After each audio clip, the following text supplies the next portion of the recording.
नमस्कार दोस्तों, मैं देवेंद्र साहू स्वागत करता हूं आप सभी का आपके अपने YouTube चैनल देवगीत क्लासेस पर। परसेंटेज चैप्टर के अंतर्गत में टाइप 4 के प्रश्न किए थे, जिसमें 2 पार्ट हो चुका है।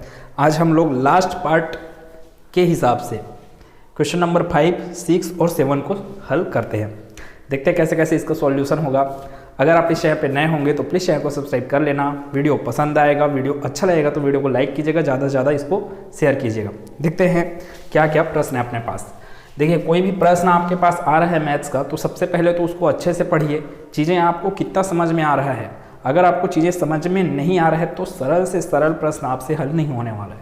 ठीक है, देखते हैं क्या लिखा है। एक परीक्षा में 85 में से 40 छात्रों ने 50% से कम अंक अर्जित किए।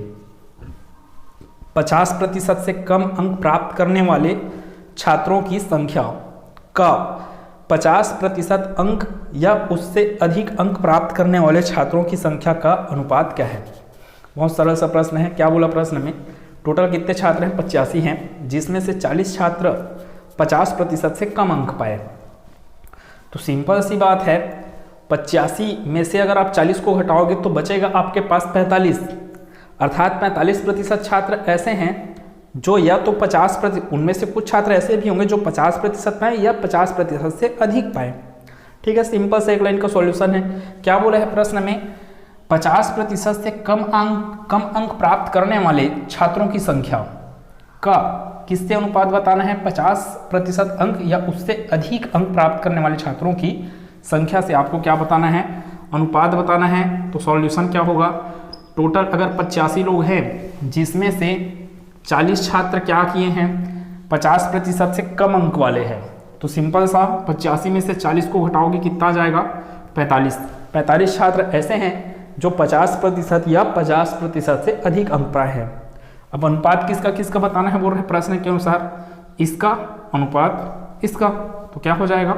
40 अनुपात 45। तो कितना हो जाएगा आपके पास? किससे भाग दो आप? 5 से भाग जाएगा ये, तो 5 8 40 और ये 5 9 45। मतलब आपके पास आंसर क्या है? 8:9। Option number D. ठीक है, बहुत सरल सा प्रश्न था। प्रश्न 6वां देखते हैं। ये किसका हो गया? सॉल्यूशन 5। Question number 6। किसी कमरे की लंबाई, चौड़ाई और ऊंचाई का अनुपात 3:3:4 है।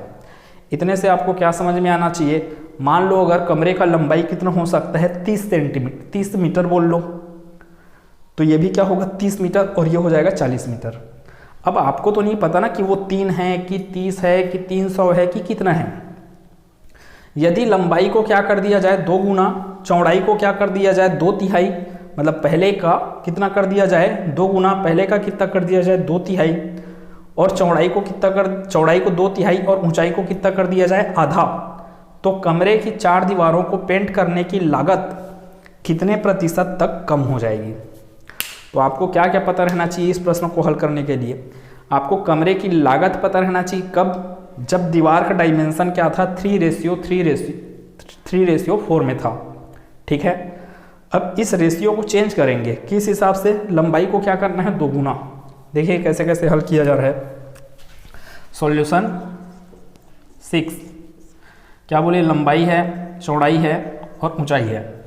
कमरे की लंबाई क्या है? 3 यूनिट और 4 यूनिट। देखो, मैं यूनिट वर्ड बोल रहा हूँ, इसका मतलब यहाँ पे क्या आ सकता है? 5 का गुना, 7 का गुना, 10 का गुना। आपको जो गुना करना है वो कर सकते हो।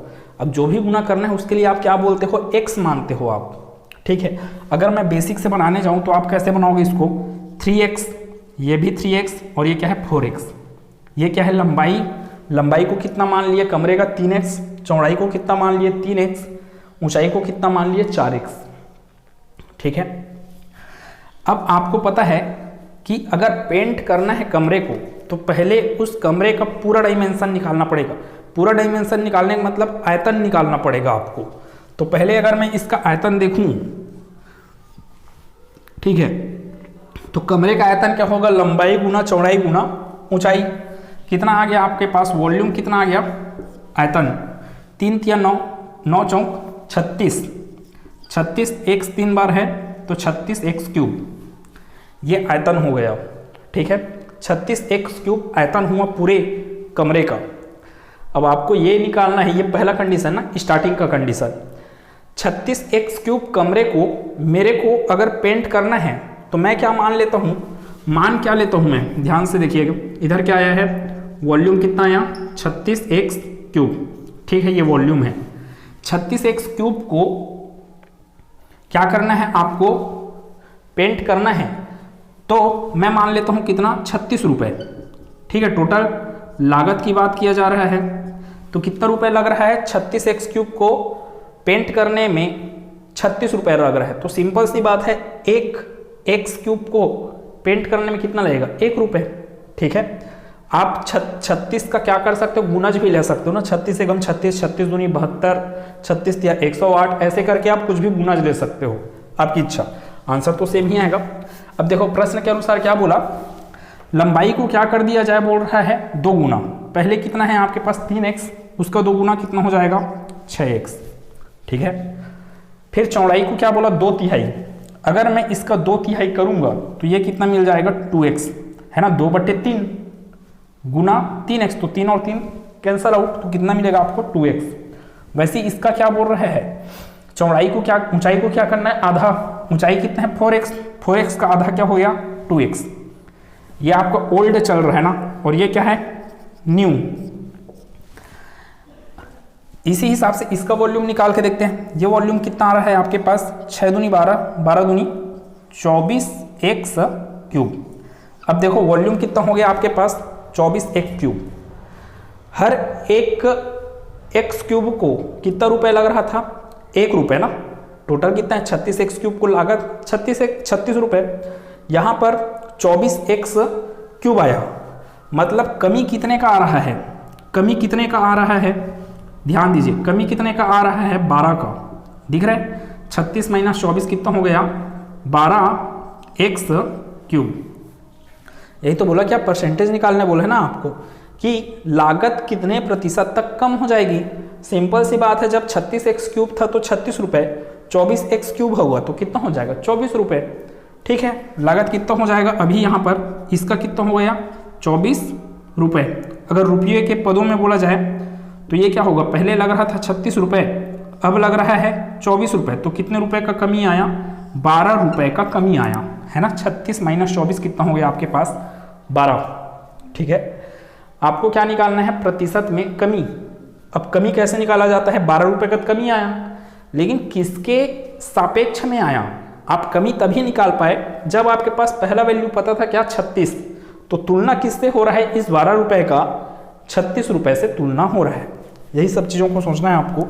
इसलिए परसेंटेज क्या होगा आपके पास 12/36 गुना क्या आएगा, प्रतिशत निकाल रहे हो इसलिए गुना 100%, ठीक है। 12 एकम 12, 12 तिया 36, तो ये क्या हो गया आपके पास 100/3 प्रतिशत, 100/3 मतलब 33 सही 1/3%। हल करोगे तो यही मिलने वाला है आपको, ठीक है।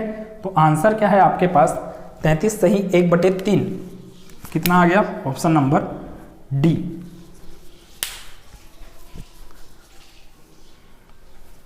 क्वेश्चन नंबर 7 क्या लिखा है, सॉल्यूशन 7।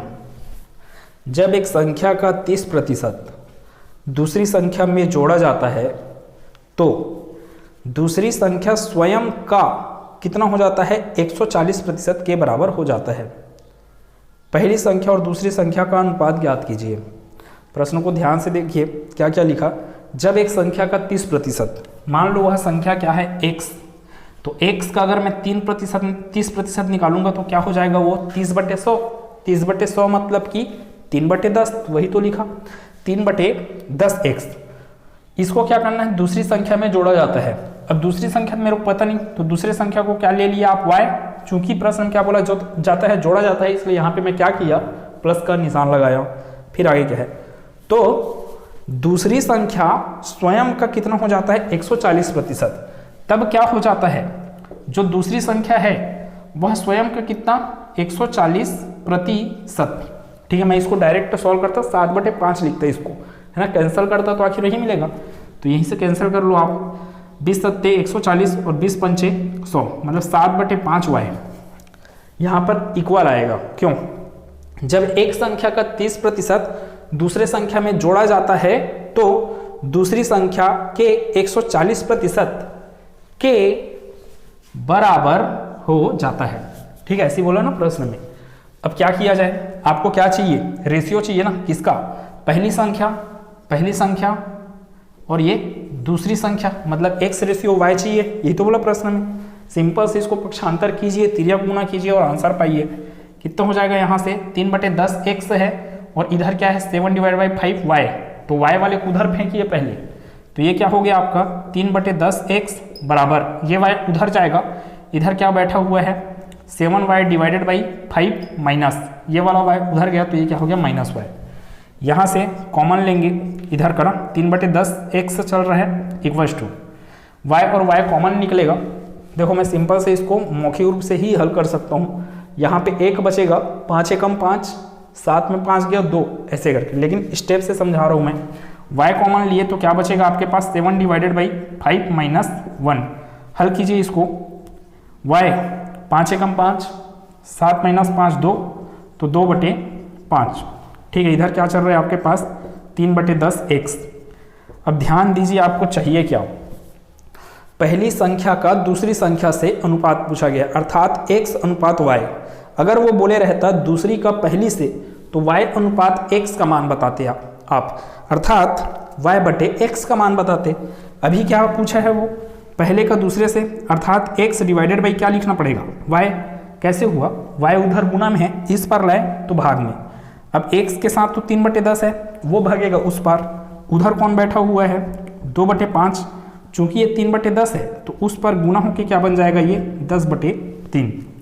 5 एकम 5, 5 दूनी 10, कितना मिला 2 दूनी 4, 4/3, 4/3 मतलब x अनुपात y इक्वल्स टू 4:3। ठीक है, तो ये क्या है अपना आंसर, ऑप्शन नंबर डी। ठीक है, नॉर्मली आपको एग्जाम में एक ऑप्शन आपके पास क्या बैठे रहेगा 3:4। ठीक है, यहाँ पे भले नहीं दिया, एग्जाम में ज़्यादातर क्या होता है, जो ऑप्शन दिया है उसका उल्टा भी दिया रहेगा आपको, क्योंकि आपको समझ में रहना चाहिए ना किसका किससे अनुपात निकालना है। तो उम्मीद है जो 3 क्वेश्चन का अब यहाँ पे मैं सॉल्यूशन बताया वो आपको अच्छे समझ में आया होगा। इसके आगे हम लोग टाइप 5 के प्रश्नों को देखेंगे, तो अगले क्लास में पूरा का पूरा और अच्छे से कॉन्सेप्ट के साथ आगे बढ़ेंगे। तो मिलते हैं अगले क्लास में, खुश रहिए, मस्त रहिए, स्वस्थ रहिए, धन्यवाद।